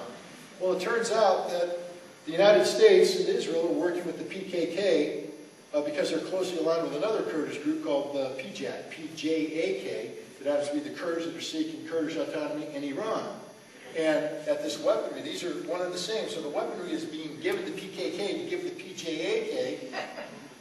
Trust me, it's an alphabet soup. Because there's also the KDB and the PUK, and there's a whole bunch of other Kurdish groups. People speak of the Kurds, understand, they're a very fractured group of people. But my bottom line is, the United States is neck deep involved in training Kurds to facilitate unrest, foment unrest inside Iran. We've also, they've uncovered the same in terms of Azerbaijan. Some enterprising people who listen to radio broadcasts and do that little electronic nerdy thing, such as what frequency is it operating on, who has bought the controlling rights to that frequency, etc. They found 2 radio stations operating out of Azerbaijan, encouraging the Azeri population in northern Iran to rise up. And when they traced it out, one of them is owned and operated by the Mossad, and the other one is owned and operated by the CIA. And so it's ongoing and active. We talk about diplomacy and how we seek a diplomatic solution to the problems with Iran, but the bottom line is the United States is engaged in active military action against Iran, because there's no other way to define it. I can tell you right now, as somebody who used to be a naval aviator, if I were out flying around and somebody locked on a target acquisition radar, they didn't fire at me, they just locked on their radar, that is an act of war. If we had Cubans coming over and putting troops on the ground and blowing up refineries in Florida. That is an act of war. If we caught Soviets committing espionage, we would arrest them and prosecute them and sometimes maybe even execute them depending on the circumstances, because it is a violation of our sovereignty, an act of war. We are committing acts of war on an ongoing basis against Iran as I speak. Ladies and gentlemen, the war with Iran has already begun. We just don't know. I think it's important when people were asking us, what can we do? How many people here in this room are Republicans? One. Oh, two. So I can meet afterwards. They can have the Republican caucus over here. So I'm assuming that most people are either, a few people are Greens, but most people here are with the majority party in Congress. That majority party includes people like DeFazio, who's a solid progressive, includes people that are less progressive, like Senator Wyden, but all of them are capable of having hearings. They're on important committees. We should be having committee hearings. The reason I work with Progressive Democrats of America is it includes the Congress members like Barbara Lee and Lynn Woolsey and Maxine Waters and Jim McGovern, the people that really want to transform America in a progressive direction. They don't just want to take the offices and then be Republican lights. Well, we've got to use our Congress members in the majority party that I assume most of us are affiliated with and ask them, why haven't they begun hearings on the U.S. active war in Iran? We're trying to overthrow a government. We're trying to do regime change. We're using terrorism to do it. Why haven't there been Senate hearings? Why haven't there been Senate hearings beginning this week? And this is a demand you heard me make earlier. Senate and congressional hearings on that videotape. How did it happen? Who put it together? Who added the audio? Because I think, as Scott has said on a radio show we did today, it wasn't low-level people in the Pentagon that did it. That was done by people who are working very close with the neoconservatives in the White House. Thank you. Boy, so many issues and so many of them are connected. Scott, I first want to thank you because my daughter, when she was in high school, for her senior paper, wrote it right before the war, and you were one of the main people she was quoting. I helped her, of course. Of course, she was right. Now she's about ready to graduate from college. She A+, top one in the class. Anyways, I'm very proud of that. I'm from the coast with Coastal Peace Works, and we're a group that's trying to reach out. I think we need to reach out to many, many constituencies. The immigrants are one, and I think we need to reframe every bit of this thing. I do not know any person in the world who's an illegal. Don't know any of them. And I think we have to fight that. We in America, and by the way, this is North America. America's the entire hemisphere. So when people migrate from part of the hemisphere to another part, it's a natural migration. And when they help us by bringing down the cost of our living, and when they help corporations, these are global issues, and we, progressives, moderates, conservatives, not progressives, we need to deal with that. So I'm thinking we need to work really hard with that. The other thing is we need to be really careful about things like H.R. 1955, and I believe there's also 1959, which is called the Anti-Radicalization and Homegrown Terrorist Act. Have you heard of that one? It's the closest thing to McCarthyism that has ever come up. And basically, and it's passed the House by about 400 to 6. Kucinich was one of the few people that voted against it. Yes. All of our congressional people in Oregon and Washington voted for it. And it will set up committees to do things, to look into, and not just violence, but thought crimes and possible violence. So if this thing goes through, and it's in the Senate, I'm saying that we here in Oregon have a big job to pull that we can do, and we can make Wyden either put a hold on this bill, or if he has to filibuster it. But he's got to hear from more than just me. And he's heard from me in the town meeting. So All I'm just saying is I think those kind of things, framing things as global issues, and then the kinds of things we could do. Oh, lastly, I am so tired of the so-called majority party caving in. I don't know about you, but would you trade your house for a rusty bicycle? And would you trade a whole host of apartments for nothing? Our Congress is doing that. They're giving Bush hundreds of billions of dollars for war and for anything he wants, no strings attached, and maybe they get a minimum wage bill for 10 or 15 billion. I don't know about you, but they are the worst horse traders. To me, I think we have one party with two wings, and they're doing the same thing for the corporations. I think we can take that as a comment. But mention the resolution again, or the act, the bill you're worried about. It's H.R. 1955, and the Senate is 1959. Okay. Okay. Okay. We're always lied into the war. Gulf Tonkin was a lie. This in Vietnam. They lied about throwing babies out of incubators against in the first Gulf War. And I'm happy that you're exposing the lies of weapons of mass destruction. What do you feel about the 9/11? Isn't that also a lie to get us in the war of terror and also the war in Afghanistan?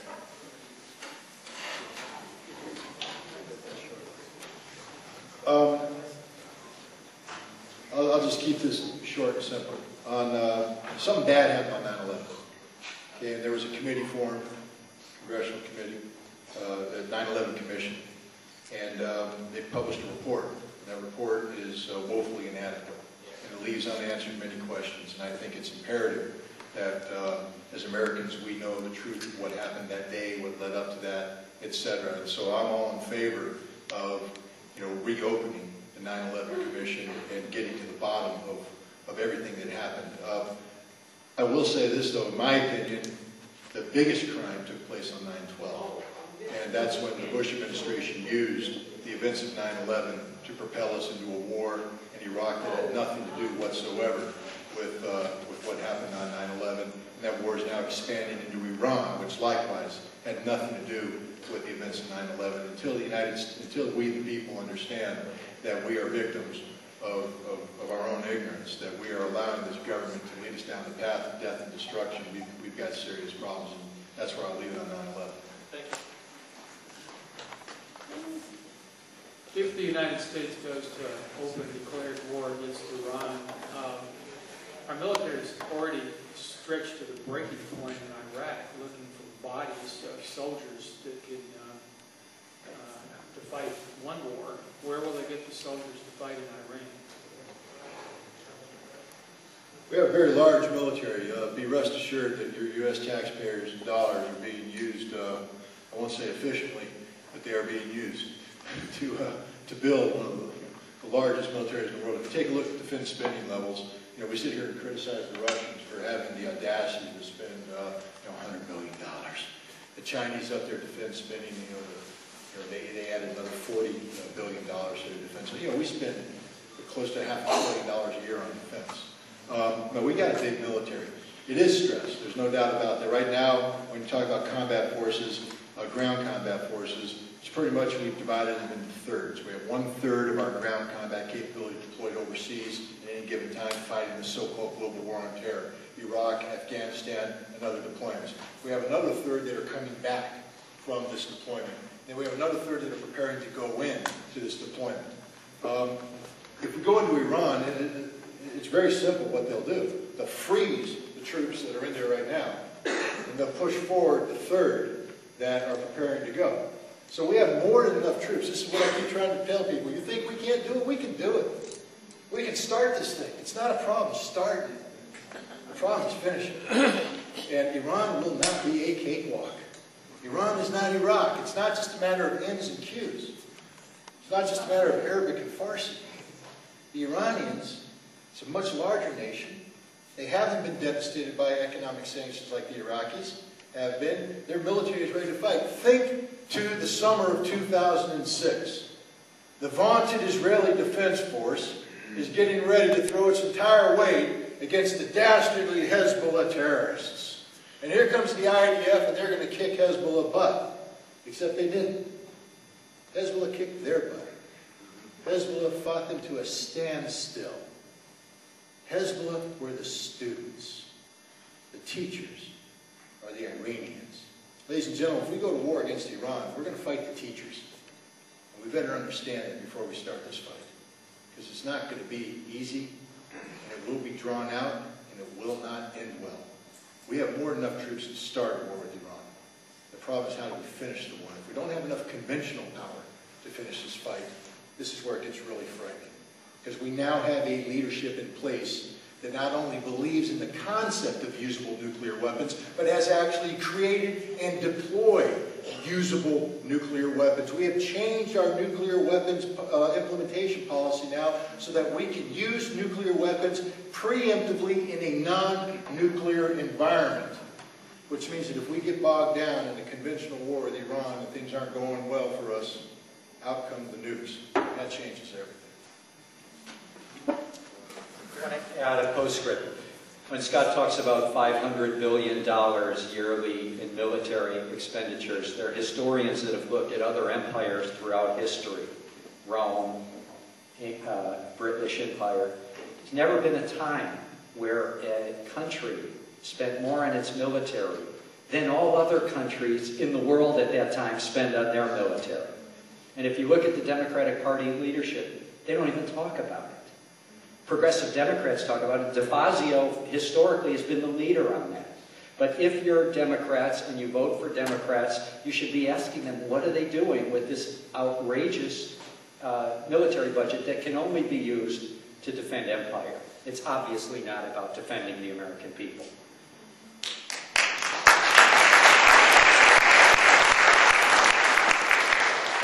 Good evening, gentlemen. Thank you for coming to Portland. We just love having people here. Michael Logan, Peaceful Response Coalition here in Portland, and PDX Peace as well.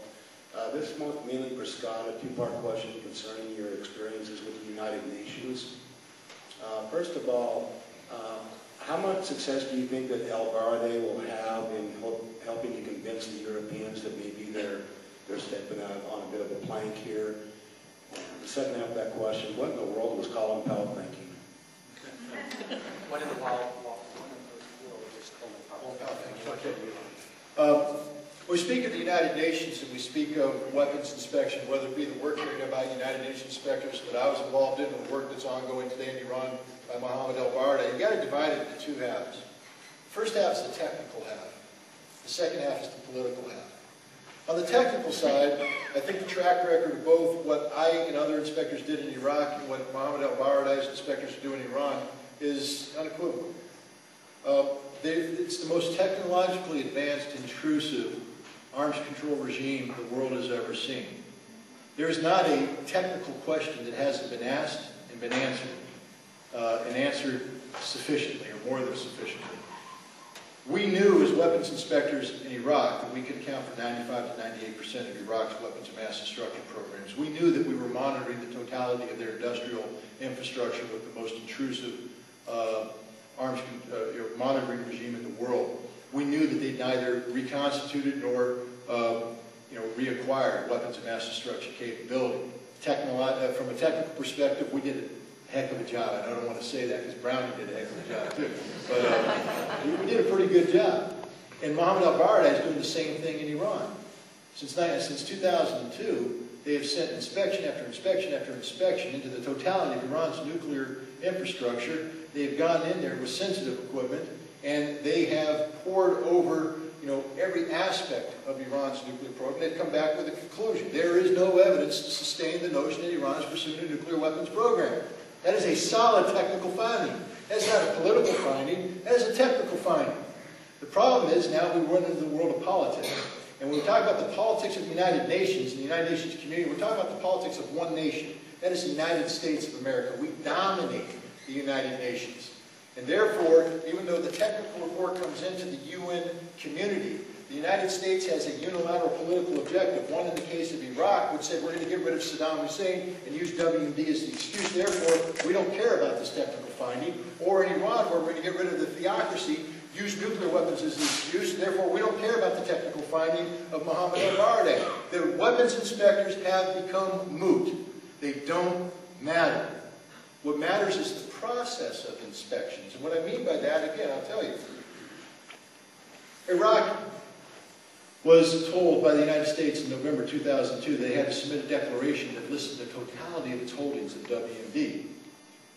And Colin Powell, you said, what was Colin Powell thinking? Colin Powell said, if Iraq does not declare its ongoing biological weapons program and tell us every place these biological weapons are stored today, then this whole declaration is false. Well, Iraq submitted a declaration a couple weeks later. Of course, they didn't have a biological weapons program, therefore there's no biological weapons to declare. So the report doesn't have this. The United States took the report and said, well, because Iraq did not declare what we said they must, this is a false report, and we will now go forward in the war. Today, the President has said that Iran must answer certain questions about its nuclear weapons program. Iran says we don't have a nuclear weapons program. Therefore, when they don't answer these questions to the satisfaction of the President of the United States, we'll be heading down the path towards war. What was Colin Powell thinking? That's a personal question that can only be answered by Colin Powell. I will tell you this, at one point in time, I would have voted for Colin Powell as President of the United States of America. I had the highest respect. I've met Colin Powell, and he's a man who impressed me with his integrity, with his intelligence, etc. But the forum that I met him in was in Aspen, Colorado, at a little think tank run by a guy named Teddy Forsman. You might have heard of an investment management company called Forsman Little. They're a leveraged buyout company. The guy's worth billions. In September of 1998, right after I resigned from the UN, I got a phone call, Teddy Forsman himself. I had no clue who he was because I don't invest money. I don't have money to invest. And he goes, hey, we want to invite you out to this little thing we're doing in Aspen. I said, okay, come on now. He said, go down to the airport. They had a Gulfstream 5. Fly me out to Aspen, Colorado, in a limo, take me to the Jerome Hotel. I mean, this is cool stuff. The next morning, they got the first panel. They got like 4 panels going. First panel is a foreign policy panel. Sam Nunn, Henry Kissinger, Colin Powell, the biggest names in foreign policy are there on this panel. I said, my God, this is heavy hitters. Then they had one of these medical panels. You had the guy who invented the heart, Jarvik heart. You had the guy who cloned Dolly, and you had all these other heavy hitters there. And I go, this is amazing. When I found, I said, what? How did they get all these people here? Well, the answer is they're all sitting on boards run by Forsman Little. They all have board memberships. Colin Powell sits on a number of boards run by Forsman Little. His retirement as a 4-star general is not very much. The money he makes with board membership runs into hundreds of thousands. The money he makes in board membership events, sponsorships, run into the millions. What was Colin Powell thinking? About his economic future. Colin Powell understood that if he rocks the boat, he is biting the hand that feeds him. Colin Powell was playing the game because he bought into the game. And that's exactly, from my point of view, what happened to Colin Powell and why he told a lie when he knew it was a lie, even though it violated everything he claimed he stood for. Because at the end of the day, when Colin Powell weighed his integrity and his honor against the dollar won out. And it was a sad day for Colin Powell and a sad day for the United States of America.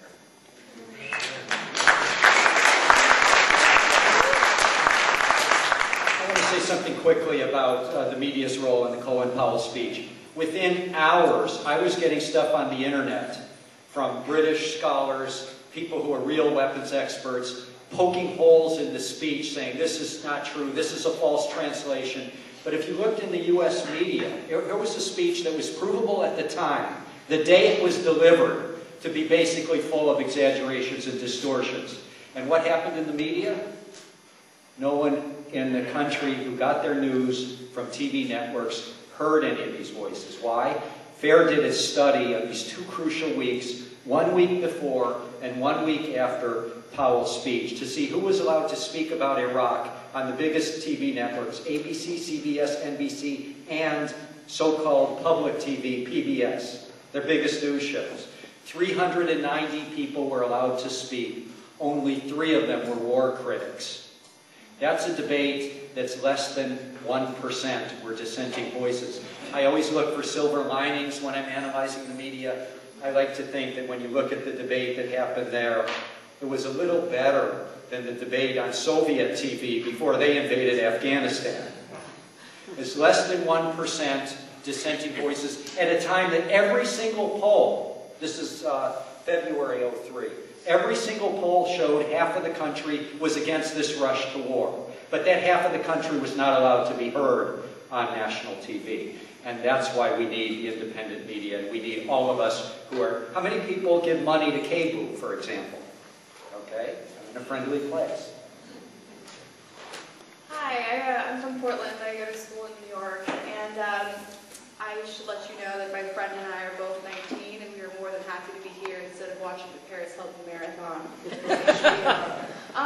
I was actually kind of interested because I didn't hear you mention the importance of educating the college campuses, which is a huge voters block, untapped resource.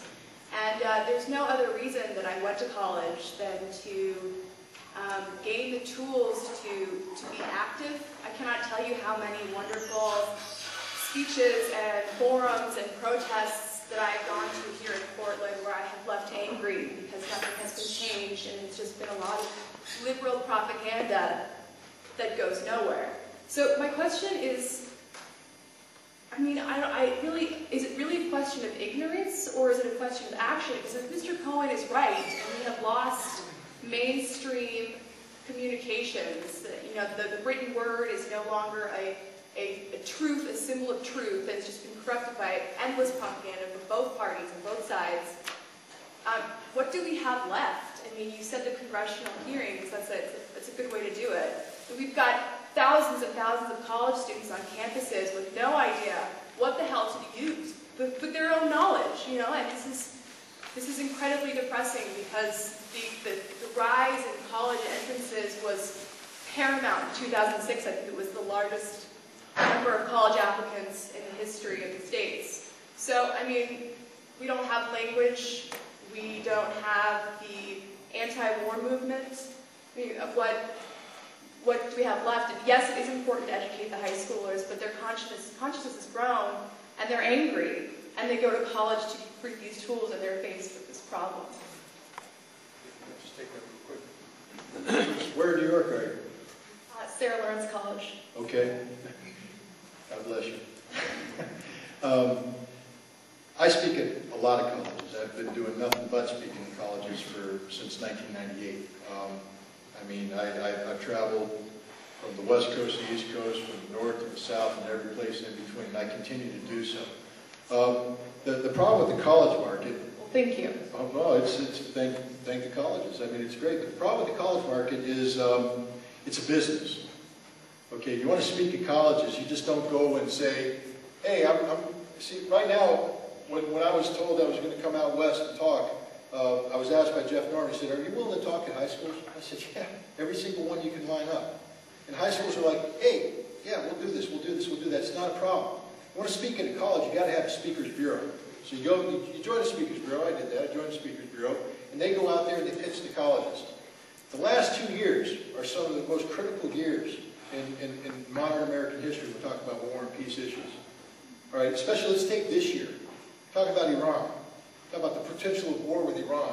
And I'm not trying to elevate myself, but if I were to list the top 10 Iranian experts or Middle East experts in the country, I'll put myself up there. I'm not shy to say I know a little bit about that region.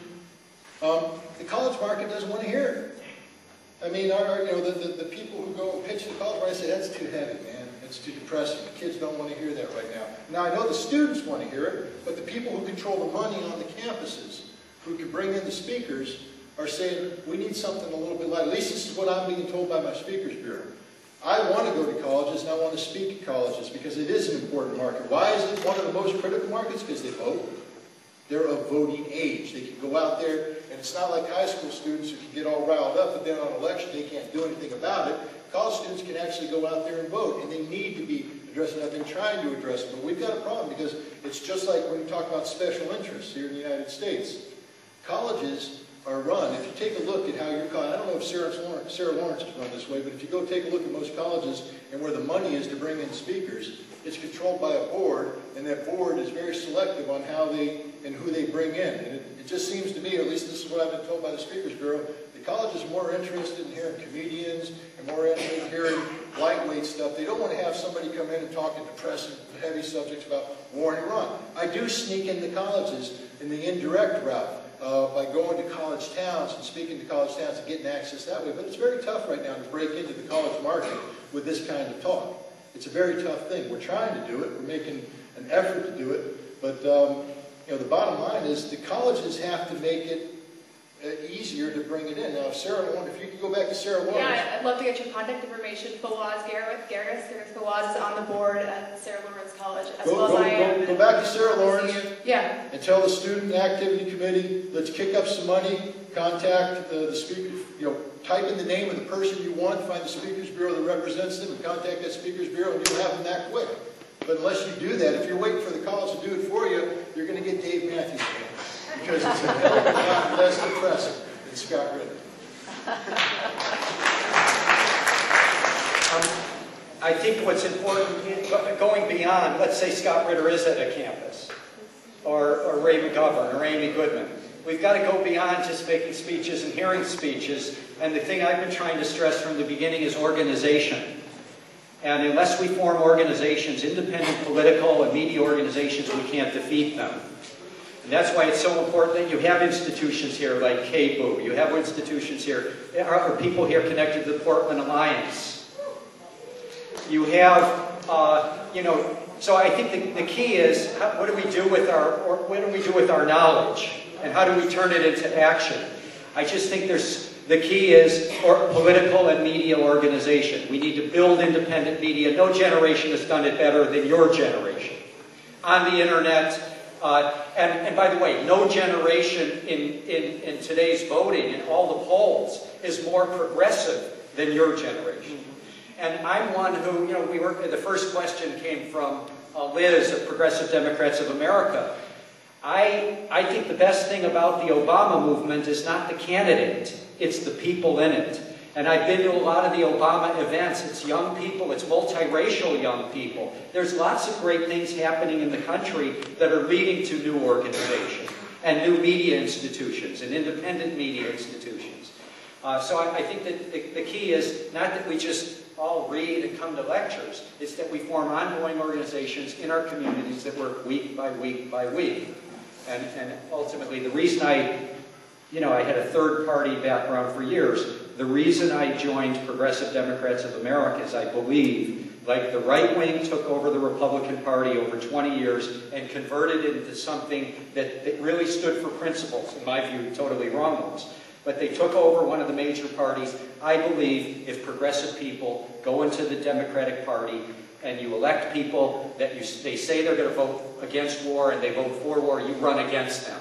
And you keep running in Democratic primaries, progressive candidates, until you take over that party.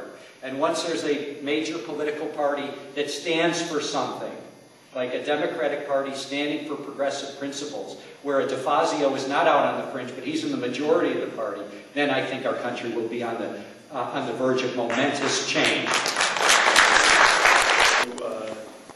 Go into war using a broad view of Article 2, saying they have the power to make things happen, and the war powers are just going in unilaterally. And what can be done in Congress, and why doesn't it get done as far as Congress, out of self-interest, understanding that this could be an issue? I think that's not very well talked about. No, we only have 5 minutes before we have to clear out of this room. I think it'll allow Scott and I time to talk to more people, at least out in the lobby a little bit, and sign books if you want. So he's going to give you a short answer. I don't know what to do as a small D Democrat for the people that haven't talked, but maybe you can consider boiling down your comments to 12 words, and we could rapidly at least get each of you to say a couple sentences. So, sure. Well, I'm under pressure. First of all, thank you. Again, it was a thrill to be at Lincoln. You know, I've traveled a lot of high schools, and I actually I asked a question: how many students have read the Constitution of the United States of America? And a huge number of students actually raised their hand, more than I've ever seen. And then when I hit them with the challenge, how many of you want to take a test where 80% is the passing grade, spot test right now? Most of them kept their hands up. It was impressive. I mean, so the fact that you're asking me a question that's constitutionally based is mind-boggling. When you speak, when you talk about with the powers of the presidency, you're basically talking about the concept of the unitary executive. And this is something that's been happening for some time now. It's been a constant struggle since the birth of our nation. If you go read the Federalist Papers into what was the thought behind the Constitution, it's not just the words of the Constitution, but you have to breathe life into the Constitution. It's clear from the very beginning that we intended a separation, a stark separation of powers in our government between the executive and the legislative branch. The legislative branch was given sole authority to declare war powers authority. But this has eroded over time, and now what we have is a situation where people say that the president is commander-in-chief, and therefore the president is solely empowered to make decisions about going to war. And we now have a president today, President Bush, who says that he has almost dictatorial powers when it comes to war, that the Congress and the Constitution don't matter. All that matters is he, the President of the United States. This has led to some absurdities, not only from the presidency, but from the vice presidency. How many people have been following the adventures of Dick Cheney, like Alice in Wonderland, where he's created the never-never land of constitutional ambiguity between the executive and the legislative, saying that as the president of the Senate, I am responsible to the legislative branch, but as the vice president, I'm part of the executive branch, therefore I'm responsible to neither, and I can do anything I want, including classify information and not be held accountable to the normal chains of authority. We laugh about this, ladies and gentlemen, but it is a violation of the very principles we stand for as a nation. Now you say, what can be done? Only one thing can be done. Congress must stand up and defend its constitutional imperatives. But Congress will not do this. Congress will not do this so long as congressmen and women, our representatives, feel that the American people aren't demanding it. One thing I was trained, pounded in my head as a Marine Corps officer, because I was a righteous Marine Corps officer, and I would do what I would thought was right. And I'd stand before my general, my colonel, oftentimes explaining myself, because I had a lot of explaining to do sometimes. And on one particular occasion, the general looked at me and he said, "Ritter, shut up." He goes, "I know you're right, son. But let me give you a little secret. When you're explaining, you're losing. And you're explaining, so you lost. Get out of my office." No congressman wants to stand up in front of their constituency and start explaining things to them. They want to keep it simple. So it's imperative that the constituents empower themselves with a knowledge base about the Constitution, understand the separations of power, and understand what it means when you have unilateral, unitary executive power to the president that extends beyond legislative and constitutional reach, because that's where we're at today. It is a huge problem. Sir, you are going to war. Your generation will go to war. One of the saddest things is that I traveled to high school after high school after high school in 2001, 2002, telling high school sophomores, juniors, and seniors that you better wake up because this is your war. I went back to the same high schools 3 years later, and every single high school I went to had a student who attended that briefing dead in Iraq. Dead. Many of them have been wounded. This is not something that this generation needs to experience. Let's stop this war, but we stop this war by defending the principles and values put forth by the Constitution. Sir, I salute you for your knowledge and information, for asking that question. Now join ranks with the people in this audience to get the Americans to wake up to the reality of what it means to be a citizen in this great nation. No one person is above the law. No president is above the law. Unitary executive power must be eliminated. Ask Hillary Rodham Clinton what she feels about when it comes to the issue of unitary executive power. She's on the same page as George W. Bush, sadly. Body, mind, and spirit. Body, mind, and spirit. How many other people in this room are short heads? Vietnam 68. How many other people in this room are Marines? Right, Marine Corps, right? That were used for something that served our country. Thanks. That's a very short comment. Equally short, please. Ahead of me. I'm Bob Floyd. I belong to Veterans for Peace. Right. Both of you guys. Marine, when you stand up, you raise your hand faster. You don't hesitate. When I say jarhead, you stand up and you raise your arm. I get going, man. I can't stand up. Okay. All right. guys to say, you both mentioned that the old people are very apathetic. It's the young people that we need to count on to change this country. Why don't both of you tell everybody to read War is a Racket by Smedley Butler? I'm going to take that as a comment. The suggestion was for younger people that we should advocate that people read the book War is a Racket by the former general or major? General Smedley Butler, who talks about the real uses of U.S. military in overseas conflicts. Thank you. Real fast.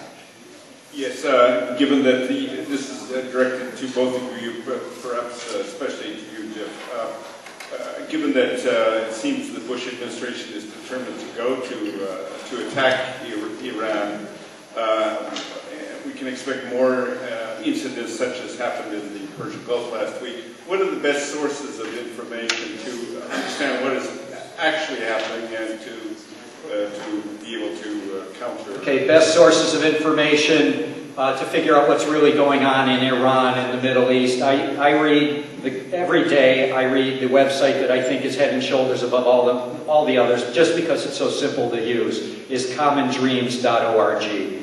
Commondreams.org gives you The Guardian, which covers the Mideast, so different than our media. The British Independent, especially Patrick Coburn, who covers the Mideast, so different than our media. Scott Ritter's columns are always on Common Dreams. My columns, Amy Goodman's columns, Amy Goodman's transcripts. You can all find it at commondreams.org. And it's, I think, in my view, the best of the mainstream media, the best of the independent media, and the best of the European media. Thank you very much.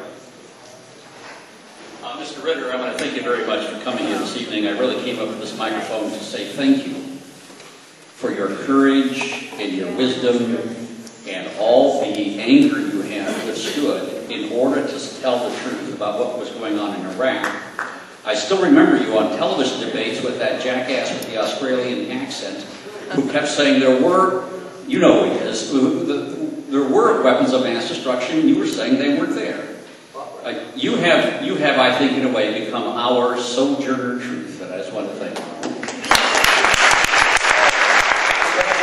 This is going to have to be the very last comment. I'm sorry. They need us to get out and move out of the room. I do want to thank both of you, and Scott particularly, for all his comments on television that I've heard right before the war. One quick comment I had, and I was very surprised that not only were the American people, I think, cynical to some extent because they knew the bombs were going to be falling somewhere else. And they certainly wouldn't take this attitude with China or with some other equally powerful country. Just because it was Iraq, they could do this. I was equally surprised that the rest of the world as well, I wrote about this too, that not even a single Arab country withdrew its ambassador from Washington.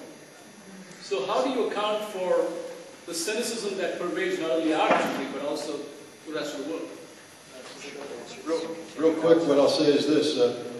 Think back to your elementary school days.